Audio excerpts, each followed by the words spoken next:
8월 3일 새벽 기도회를 시작하겠습니다. 오늘 말씀은 예레미야 14장 1절로 12절입니다. 가뭄에 대하여 예레미야에게 임한 여호와의 말씀이라. 유다가 슬퍼하며 성문의 무리가 피곤하여 땅 위에서 애통하니 예루살렘의 부르짖음이 위로 오르는 도다. 귀인들은 자기 사환들을 보내어 물을 얻으려 하였으나 그들이 운물에 갔어도 물을 얻지 못하여 빈 그릇으로 돌아오니 부끄럽고 근심하여 그들의 머리를 가리며 땅에 비가 없어 지면이 갈라지니 밭 가는 자가 부끄러워서 그의 머리를 가리는도다. 들의 암사슴은 새끼를 낳아도 풀이 없으므로 내버리며 들 나귀들은 벗은 산 위에 서서 증량이 같이 헐떡이며 풀이 없으므로 눈이 흐려지는도다. 여호와여, 우리의 죄악이 우리에게 대하여 증언할지라도 주는 주의 이름을 위하여 일하소서. 우리의 타락함이 많으니이다. 우리가 주께 범죄하였나이다. 이스라엘의 소망이시요 고난당한 때의 구원자시여, 어찌하여 이 땅에서 거류하는 자같이 하룻밤을 유숙하는 나그네같이 하시나이까. 어찌하여 놀란 자 같으시며 구원하지 못하는 용사 같으시나이까. 신이니까 여호와여, 주는 그래도 우리 가운데 계시고 우리는 주의 이름으로 일컬음을 받는 자이오니 우리를 버리지 마옵소서. 여호와께서 이 백성에 대하여 이와 같이 말씀하시되 그들이 어그러진 길을 사랑하여 그들의 발을 멈추지 아니하며 여호와께서 그들을 받지 아니하고 이제 그들의 죄를 기억하시고 그 죄를 벌하시리라 하시고, 여호와께서 또 내게 이르시되 너는 이 백성을 위하여 복을 구하지 말라. 그들이 금식할지라도 내가 그 부르짖음을 듣지 아니하겠고 번제와 소제를 드릴지라도 내가 그것을 받지 아니할 뿐 아니라 칼과 기근과 전염병으로 내가 그들을 멸하리라. 아멘. 오늘 본문은 가뭄에 대하여 예레미야에게 임한 여호와의 말씀이다, 이렇게 시작합니다. 여러분, 아무래도 농부들에게 있어서 비는요 아킬레스건과 같은 겁니다. 아무리 농부들이 씨를 뿌리고 농사 짓고 싶어도 비가 내리지 않으면 아무것도 할 수가 없는 겁니다. 또한 이스라엘 백성들이 살아가야 했던 가나안 땅은요, 신명기 11장 11절에 의하면 산과 골짜기가 있어서 하늘에서 내리는 비를 흡수하는 땅이다 그랬어요. 이 말은 가나안 땅은 비를 흡수하는 땅이요라는 말은 가나안 땅은 물이 고이는 땅이 아니라는 거예요. 물이 고이지 않는 이런 땅에는 비가 어떻게 내려야 합니까? 적기에 비가 와야 되는 거예요. 우리가 성경에서 이른 비와 늦은 비라는 말을 종종 듣습니다. 이른 비는 10월경에 내리는 비로 밭의 파종을 위한 비이죠. 늦은 비는 4월경에 내리는 결실을 위한 비인 거예요.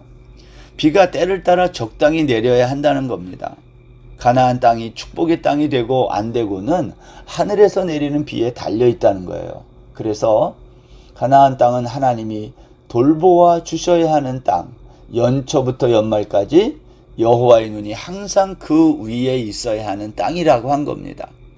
하나님의 돌보심이 없으면 죽음의 땅이 되고 있으면 생명의 땅이 되는 땅, 그 땅이 가나안 땅이라는 거죠. 하나님은 이스라엘 역사 속에서 이스라엘 백성들이 불순종할 때마다 가뭄이라는 징벌을 내리십니다. 예를 들면 룻기 1장 1절에 보면 사사들이 치리하던 때에 그 땅에 흉년이 드니라. 사사시대를 상징적으로 보여주는 말입니다.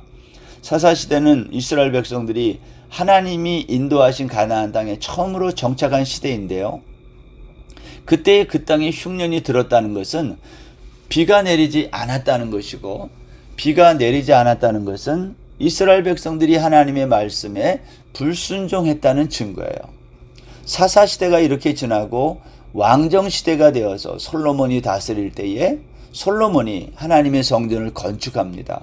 그리고 봉헌 예배를 드리면서 제단을 쌓고 그 앞에 노스로 만든 대 위에 올라가 무릎을 꿇고 솔로몬이 하늘을 향해 두 손을 펴고 기도하는데요, 기도의 내용이 이런 겁니다. 역대하 6장 26절에 보면 만일 그들이 주께 범죄함으로 말미암아 하늘이 닫히고 비가 내리지 않는 주의 벌을 받을 때에 이것을 향하여 빌며 주의 이름을 인정하고 그들의 죄에서 떠나거든 주께서는 하늘에서 들으사 주의 종들과 주의 백성 이스라엘의 죄를 사하시고 마땅히 행할 선한 길을 가르쳐 주시오며 주의 백성에게 기업으로 주신 주의 땅에 비를 내리시옵소서.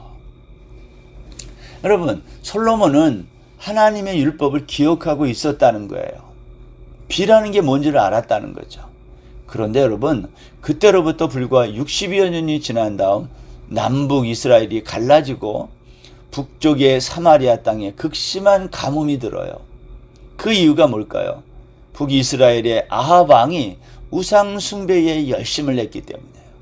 사사시대와 마찬가지로 왕정시대에도 우상 숭배와 불순종으로 인해 가뭄이 임했던 거예요.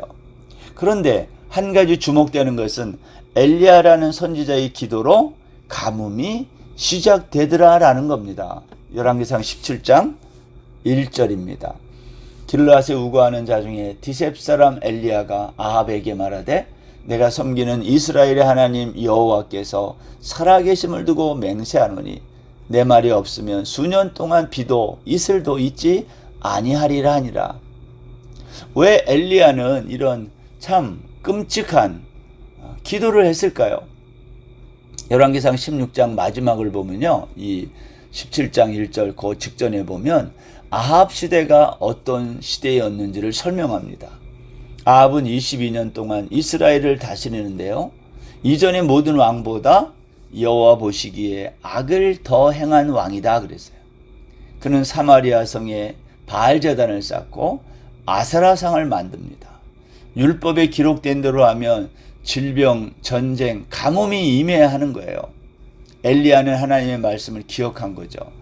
이렇게 불순종과 우상 숭배가 판을 치는데 아무런 재앙이 일어나지 않으면 그건 하나님이 안 계시던가 아니면 우리가 하나님의 백성이 아니든가 둘 중에 하나인 거예요. 하나님이 질병이나 전쟁이나 가뭄 등의 재앙을 내리시는 이유, 백성들을 버리지 않기 위함이라는 겁니다. 엘리야는 이 문제를 놓고 간절히 기도합니다. 엘리야의 기도 결과 이 땅에 비가 내리지 않았다는 거예요. 그래서 엘리야는 아합 왕을 찾아가 말합니다. 내 말이 없으면 수년 동안 비도 이슬도 있지 않는다. 야고보서 5장에 가보시면요, 야고보 사도가 이렇게 말해요. 3년 6개월 동안 비가 오지 않도록 기도했다는 거예요. 3년이 됐든 3년 6개월이 됐든 그 정도의 기간 동안 비가 내리지 않는다면 그 땅은 죽음의 땅이 되는 거는 자명한 일 아닙니까? 생명이 붙어 있을 수가 없는 거예요. 하나님이 살아계시다면 가뭄이 와야 맞는 겁니다. 엘리야는 하나님을 믿은 거예요. 백성들이 우상 숭배에 빠지고 불순종할 때 가뭄이 와야 하나님이 살아계시다는 증거입니다. 그러면 오늘 본문 2절 이하에는요, 여호야김 왕 시대에 찾아온 극심한 가뭄을 설명합니다. 그 참혹함이라 이루 말할 수 없어요. 한두 명이 탄식하는 게 아니라 공동체 전체가 가뭄 때문에 탄식해요. 귀인과 농부가 마찬가지, 물이 없어 부끄러워하고 근심했다. 아무리 돈이 많아도 천하 없는 농부도 가뭄을 이기지 못한다는 거예요. 암사슴이 새끼를 낳고 내버리고 나귀들은 벗은 산에서 승냥이 같이 헐떡이는데 이게 전부 뭐죠? 풀이 없다는 거예요. 풀이 없다는 것은 비가 내리지 않았다는 증거입니다. 사람도 짐승도 다 물 없는 심각한 고통 가운데 놓인 것입니다. 이제 예레미야는 백성들을 대표해서 하나님의 가뭄, 재앙에 대하여 이제 탄원하는 겁니다. 오늘 7절 말씀해 보면 여호와여 우리의 죄악이 우리에게 대하여 증언할지라도 주는 주의 이름을 위하여 일하소서. 우리의 타락함이 많으니이다. 우리가 주께 범죄하였나이다. 백성들은 자신들이 무엇을 잘못했는지 알고 있었고 시인하고 있어요. 솔로몬이 성전 봉헌식에서 기도한 바에 따르면 잘못을 회개하고 그 길에서 떠나면 비를 다시 내려달라 그랬어요. 그런데 예레미야의 탄원에 의하면 하나님은 그런 조치를 취하지 않으셨어요. 그래서 예레미야가 8절 이하에서 이렇게 말을 하는 겁니다. 8절 보십시오. 이스라엘의 소망이시요 고난당한 때의 구원자시요 어찌하여 이 땅에서 거류하는 자같이 하룻밤을 유숙하는 나그네같이 하시나이까. 거류자나 나그네는요, 그 다음날 그 자리를 떠나면 그만인 사람들이에요. 거류자 나그네는요, 다른 말로 무책임한 사람들이라는 거예요. 예레미야의 탄원이 이런 거예요. 하나님, 왜 당신은 거류자처럼 나그네처럼 이렇게 이 땅에 대하여 무책임하십니까? 이 땅이 가뭄으로 지금 이렇게 고통받고 있는데 왜 가만히 계십니까? 어찌하여 놀란 자같이 구원하지 못하는 용사같이 그러십니까? 지금 우리에게 일어난 일은 우리의 죄악 때문에, 죄 때문에 일어났다 칩시다. 그러나 당신은 하나님이시지 않습니까? 예레미야가 이렇게 말하는 거예요. 우리는 우리의 죄로 인해서 극심한 가뭄으로 고난 가운데 있다 해도 당신은 하나님으로서 하나님의 역할을 하셔야 하지 않습니까? 왜 놀란 자같이 구원하지 못하는 용사같이 계십니까? 예레미야 선지자는 그리고 끝으로 이렇게 탄원해요. 우리는 주의 이름으로 일컬음을 받은 자입니다. 하나님, 우리를 버리지 마옵소서. 예레미야는 백성들의 답답하고 간절하고 안타까운 마음을 그대로 표현한 거예요. 그런데 여러분, 예레미야의 이런 간절한 탄원에 대하여 하나님의 응답은 너무 차가웠어요. 거절이었어요. 10절 말씀에 보면 여호와께서 그들을 받지 아니하고 이제 그들의 죄를 기억하시고 그 죄를 벌하시리라. 하나님이 거절하신 이유가 무엇인가요? 10절 상반절에 보면 그들이 어그러진 길을 사랑하여 그들의 발을 멈추지 아니했다 그랬어요. 어그러진 길을 사랑한다는 것은요, 방황한다는 말이에요.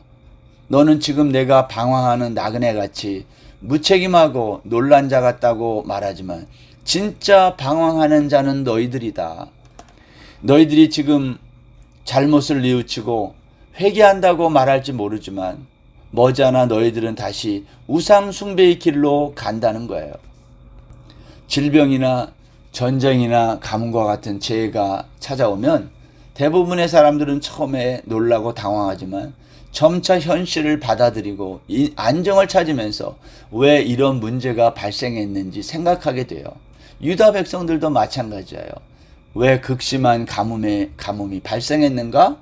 우리가 율법에 기록된 말씀에 불순종하고 우상 숭배에 빠졌기 때문이라는 것을 깨달은 거예요. 그러면 여러분, 이제 이 우상 숭배와 불순종의 길에서 돌이켜 바른 방향으로 나가야 맞습니다. 그런데 그렇게 하지 못한 거예요. 왜 백성들은 어그러진 길에서 돌이켜 바른 길로 나가지 못한 것일까요? 예레미야에 의하면 유다 백성들의 인식 세계 속에는요, 하나님은 유다 백성들의 소망이고 구원자이셨어요. 그러나 현실 세계에서는 유다 백성들에게 하나님은 절망을 가져다 주셨다는 거예요. 극심한 가난이 왔지만 하나님은 아무런 도움이 되지 않았다는 거예요. 그러나 예레미야는 이런 절망적인 상황 속에서도 한 가닥 희망을 붙들고 하나님께 기도를 올린 거예요. 사람이 가장 절망을 느낄 때가 언제일까요? 한 가닥 희망을 붙들고 있었는데 그 희망의 불꽃이 꺼졌을 때입니다. 제가 어린 시절에 겨울철에 친구들과 밖에서 놀다가 추워지면요, 밭이나 논 이런 빈터에 가서 이제 불을 피우고 몸을 녹일 때가 많아요. 불을 피우려면 바람이 잘 불지 않는 구석진 데 가가지고 나뭇가지 모아놓고 불을 피우는데, 그 당시 우리 어린 아이들에게는 성냥불이 귀했어요. 그래서 어렵게 구한 성냥으로 불을 붙이는데 몇 갭이 남지 않은 성냥으로 이제 불을 피우기 시작하는 거예요. 그런데 성냥이 젖거나 그러면 잘 켜지지 않아요. 그래서 이제 성냥에 묻어있는 황이 약간 습기가 있으면 불이 잘 붙지 않는데, 그래서 한 개비, 두 개비 다 실패하고 마지막에 한 개비만 남는 거예요. 이제 친구들은 마지막 한 개비로 불을 붙이지 못하면 재미있게 놀 수 있는 따뜻한 시간은 물 건너 가는 겁니다. 동네에서 떨어진 곳이라 성냥을 구할 수도 없을 때, 근데 마지막 성냥 한 개비마저 불이 붙지 않고 꺼지고 말았어요. 얼마나 아쉽고 낙심이 되는지. 여러분, 불장난처럼 재미나는 장난이 없지 않습니까? 그런데 그 재미나는 불장난을 더 이상 할 수 없게 된 거예요. 기회가 남아있으면 사람은 절망하지 않아요. 그러나 기회가 사라지면 절망합니다. 유다의 상황이 꼭 그런 거예요. 마지막 희망이 절망이 된 거죠. 하나님은 예레미야에게 유다의 멸망을 선언합니다. 너는 이 백성을 위하여 복을 구하지 말라. 비가 다시 내리도록 그런 기도하지 말라는 거예요. 마지막 성냥개비가 없어진 거죠. 오늘 본문 12절에 보시면 그들이 금식할지라도 내가 그 부르짖음을 듣지 아니하겠고 번제와 소제를 드릴지라도 내가 그것을 받지 아니할 뿐 아니라 칼과 기근과 전염병으로 내가 그들을 멸하리라. 절망의 강도가 점점 세지는 거예요. 금식 기도에도 듣지 않고 제사도 받지 않겠다. 더 놀라운 것은 내가 너희를 가뭄으로 멸하지 않고 칼과 기근과 전염병으로 멸하겠다는 거예요. 여러분, 이것은 유다를 가뭄이 아닌 다른 재앙, 다시 말하면 전쟁과 전염병 같은 걸 일으켜 멸하겠다는 거예요. 사랑하는 여러분, 오늘날 우리는 성경이 말하지 않더라도 가뭄의 시대를 맞이하고 있어요. 그런데 그 가뭄이란 하늘에서 비가 내리지 않는 가뭄이 아니라 다른 의미의 가뭄이에요. 아모스 8장 11절에 보면 주 여호와의 말씀이니라 보라 날이 이를지라 내가 기근을 땅에 보내리니 양식이 없어 주림이 아니며 물이 없어 가람이 아니요 여호와의 말씀을 듣지 못한 기갈이라. 아모스는요, 북이스라엘이 아수르에게 망하기 30-40년 전의 선지자로 북이스라엘이 가장 번영했던 시기에 활동한 선지자예요. 물질적으로 가장 번영했던 시대에 아모스는 말씀의 기근을 예언한 거예요. 날이 이르면 하나님의 말씀을 듣지 못하는 기근의 날이 온다는 겁니다. 역사적으로 이런 시기가 몇 번 있었지요. 사사시대, 북이스라엘의 아방시대, 바벨론 포로시대, 그리고 400년간의 신구약 중간시대가 그런 시기예요. 말씀의 기근이란 뭐냐? 말씀을 전하는 사람이 없는 시대를 말해요. 아직도 우리는요, 매 주일마다 하나님의 말씀을 들을 수 있다는 것은 하나님의 큰 은혜가 아닐 수 없어요. 하나님이 아직도 선지자들을 통해 주의 종들을 통해 말씀하고 있다는 것은 우리에게 소망입니다. 하나님의 말씀에 내가 너희를 멸하겠다는 것은요, 아직 우리에게 관심이 있다는 증거예요. 우리는 아직 말씀의 가뭄을 피할 수 있는 시간이 남아 있어요.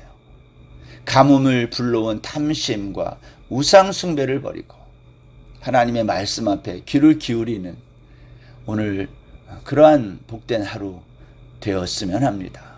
기도하겠습니다. 하나님 아버지, 우리의 기도와 제사까지 거절하시는 하나님의 마음을 헤아리고 말씀의 기근을 맞이한 이 시대에 우리가 오늘 하루도 탐심과 우상 숭배를 버리고 주의 말씀 앞에 귀를 기울이는 거룩한 하루 되게 하여 주옵소서. 예수님의 이름으로 기도드립니다. 아멘. 오늘 하루도 평안하세요.